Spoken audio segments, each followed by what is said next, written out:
On a bright stage at Zany's in Nashville, the lights were warm and the crowd was ready. It was April 24th and 25th, and the energy in the room felt electric. That night marked the Tonight Show debut of the very funny KC Shornima. She walked out smiling, a little nervous but mostly excited. She told the audience she had just moved to New York and recently moved in with her boyfriend. Then she paused and asked if anyone else had made a huge mistake lately. The crowd laughed, and she admitted living together had been awful. They fought all the time. Her boyfriend once told her that the reason they argued so much was because she always had to win. She thought that was exactly what a loser would say. It wasn't that she wanted to be right all the time. She just wished he knew things, but in her words he didn't. He was really dumb. One of the things that bothered her most was how he would take another man's side over hers. They had been driving upstate one day when another driver cut her off. Frustrated, she said she hoped the guy would crash. Instead of supporting her, her boyfriend calmly suggested the man was probably just trying to take the exit. Why would he say that? They were never going to see that driver again, but she had to spend the entire weekend with him. She joked that he shouldn't defend the stranger unless he planned to take the exit too and build a life with him in Connecticut. She explained that she would never do that to him. When someone cut him off, she leaned over and honked the horn for him because she believed that's what a good girlfriend does. One time, he told her she had road rage. She accused him of saying that because she was Latina. He corrected her and reminded her she was Asian. She teased that she hadn't realized he was listening. She said she was Asian but looked racially ambiguous. She joked that she looked like whatever Dora was.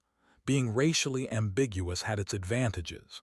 During the pandemic, when people blamed the Asian virus, she would switch her tone instantly. And when people talked about asking for papers, she would dramatically introduce herself with a strong, defiant identity, saying even the land knew her footsteps. Casey shared that she was from Nepal.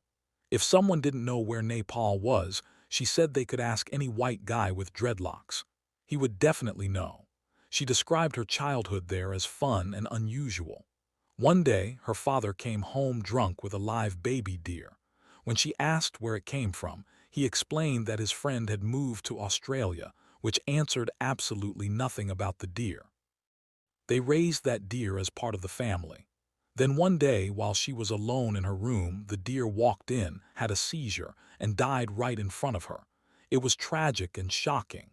Later, after moving to America, her friends would ask if she had ever seen Bambi. She would reply that she had seen a version of it.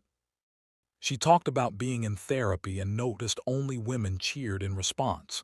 When she told her parents she was in therapy, they asked why. She reminded them that they had raised her. They were physically present, she said, but not emotionally. Still, she insisted they were great. She spent time with her dad, not because they were especially close, but because they had a mutual friend in common, her mom. She compared dads to being like their mom's boyfriend. You are friends with your mom, she explained, and she happens to be dating this guy. When her mom suggested inviting dad to brunch, she felt it could easily ruin the vibe.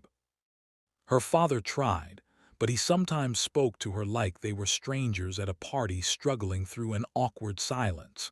He would ask her how old she was, and she would remind him it was her birthday party. Casey said she loved doing stand-up comedy. Before that, she used to be a teacher. She had joined Teach for America, a program she described as sending very ill-equipped people into situations that required a lot of equipment. She taught in Memphis, in a tough neighborhood. Part of her job included giving talks about how not to join gangs. After one of those talks, a student approached her and said that if a gang asked them to join, they would just say Miss Casey told them they couldn't. She immediately told them that if a gang was talking to them, they should absolutely keep her name out of it. The crowd roared with laughter. It was a bold, honest, and hilarious debut. As she thanked everyone and walked off stage, the applause followed her, filling the room with the unmistakable